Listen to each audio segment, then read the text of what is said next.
Pemirsa, kasus kekerasan ekstrim yang menyeret nama Taufik Hidayat terus menyita perhatian publik.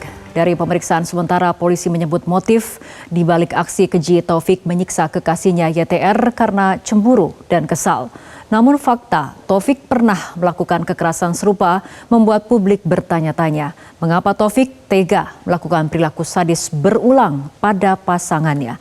Berikut ulasannya dalam Top Review, tunggu apa lagi bersama Kata Oma.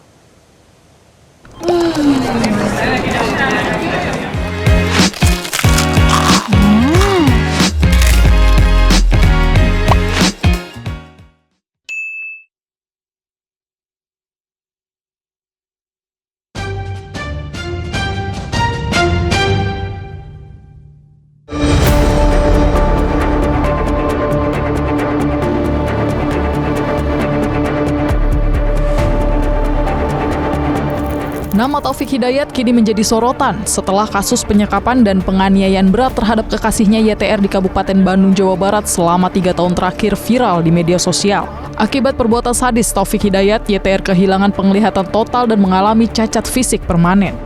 Penangkapan Taufik Hidayat di kawasan Majalaya, Kabupaten Bandung oleh tim gabungan Polda Jawa Barat disertai penahanan tersangka mengungkap rentetan kekerasan sistematis yang diduga dilakukan Taufik kepada YTR.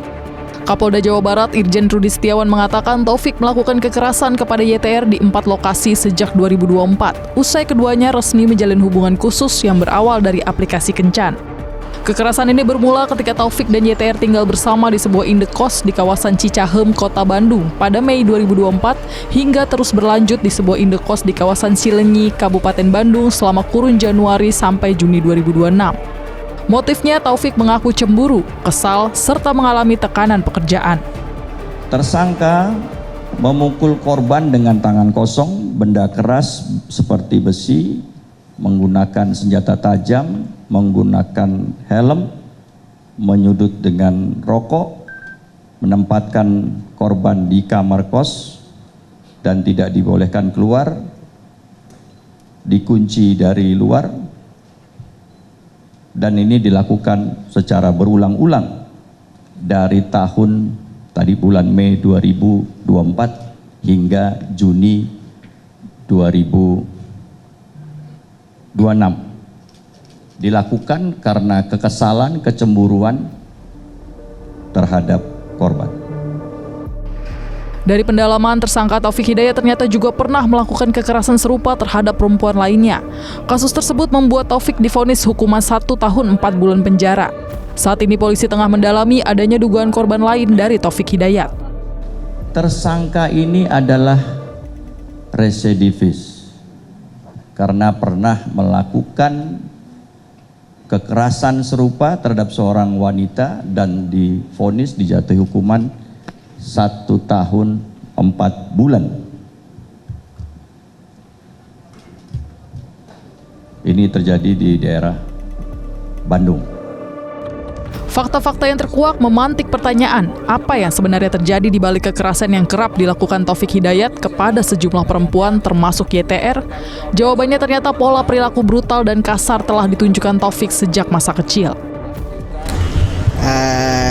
Waktu tahu Mas Taufik itu dari umur 10 tahun itu dia. Waktu pas mau keluar SD, terus dia dulu itu kesehariannya waktu kecil itu emang jarang bersosialisasi dengan tetangga sekitar ya, yang terdekat di sini gitu ya. Pak, ini juga mau nanya, apa benar katanya kan di sosial media ada yang bilang sebagai istri yang Mas Taufik yang katanya ditinggalkan begitu dalam kondisi hamil katanya ya. Nah itu benar nggak sih Pak? Iya benar itu, tetangga kampung saya beda desa gitu. Emang waktu dia ditinggalkan itu waktu ngidam 2 bulan ke maju ke 3 bulan itu ditinggalkan sama si Taufik itu. Pak, kalau kan itu kan Bapak bilang tadi bengis gitu ya Pak ya, tapi benar nggak Pak, mungkin waktu selama Mas Taufik di sini atau mungkin dengan istri yang sebelumnya itu ada KDRT mungkin, atau mungkin ada riwayat misal Mas Taufik malah sempat mengalami kekerasan dari orang tuanya begitu, atau ada mungkin masalah dengan orang tuanya Bapak tahu? Sebenarnya saya justru terbalik dia itu. Taufik itu justru sering melawan ke orang tuanya itu. Kalau yang seperti yang tahulah yang ceritain sama Pak KDM, waktu orang tuanya Pak Taufik dipanggil ke gedung Pakuan itu. Lalu mengapa tersangka Taufik Hidayat bisa melakukan perbuatan keji terhadap pasangan meluas ke orang terdekat lainnya? Psikolog forensik Reni Kusumowardani menyatakan ada 3 dimensi psikologis hal yang menjadikan seorang bisa melakukan kekerasan keji kepada pasangannya, bahkan anggota keluarga lainnya. Di antaranya ketidakmampuan mengatur emosi hingga gangguan kepribadian karena terpapar kekerasan pada masa kanak-kanak. Ada sebuah mekanisme kognitif yang terlepas dari ikatan moral. Sehingga di sini terjadi moral disengagement yang memungkinkan individu melakukan rasionalisasi, tidak bertanggung jawab, dan dehumanisasi korban. Jadi pelaku dapat melakukan tindakan agresif tanpa mengalami distress moral yang signifikan. Jadi proses ini nih menjelaskan fenomena tega ya secara psikologis. Dan kemudian adanya karakteristik ketidakmampuan melakukan regulasi emosi saat situasi tidak sesuai dengan harapan, kemudian juga mengakibatkan perilaku dehumanisasi, yaitu menghalalkan berbagai cara yang menganggap pasangan hanya sebagai objek atau barang yang bisa diperlakukan semaunya. Ini termasuk juga di dalam melampiaskan emosinya. Itu dimensi yang pertama. Dimensi yang kedua itu dimensi motivasi. Kebanyakan yang menjadi motivasi kekerasan, khususnya yang bersifat berat dan kronis di dalam relasi intim, biasanya untuk mendapatkan kuasa atau kendali kontrol atas korban. Nah, yang ketiga itu dimensi disposisional dan kontekstual. Kemungkinan adanya trait antisosial, trait narsisistik ya di dalam bentuk gangguan kepribadian, di mana trait tersebut karakteristiknya ada defisit di dalam regulasi emosi. Ini juga mungkin bisa ada paparan kekerasan pada masa kanak-kanak yang kemudian membangun konteks kekerasan sebagai bentuk penyelesaian masalah yang dipilih. Menurut Reni, pola kekerasan berulang yang dilakukan Taufik Hidayat kepada YTR dan korban lainnya menunjukkan kepribadian disfungsi dan faktor resiko psikososial, bukan diagnosis gangguan jiwa berat. Jadi pola kekerasan berulang lintas korban itu mengindikasikan adanya pola kepribadian yang disfungsi dan ada faktor resiko psikososial. Jadi bukan diagnosis gangguan jiwa berat. Hal ini tentunya dapat ditegakkan melalui asesmen psikologis yang komprehensif secara langsung.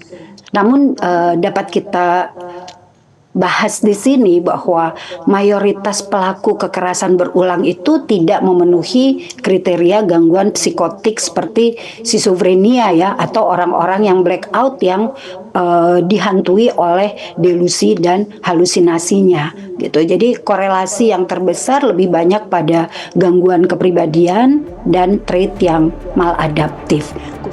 Sebagai informasi, tersangka Taufik Hidayat pernah berdalih bahwa seluruh aksi kejinya terhadap YTR terjadi di bawah pengaruh alkohol.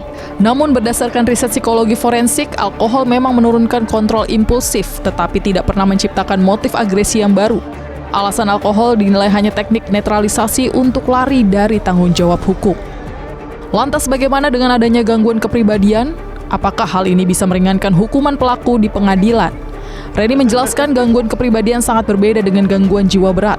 Pada gangguan kepribadian, pelaku tetap memiliki kesadaran penuh dan tahu persis akibat dari perbuatannya. Oleh karena itu, kondisi psikologis ini tidak serta-merta mengeliminasi pertanggungjawaban pidananya. Pelaku tetap harus menghadapi jerat hukum secara penuh atas tindakan sadisnya.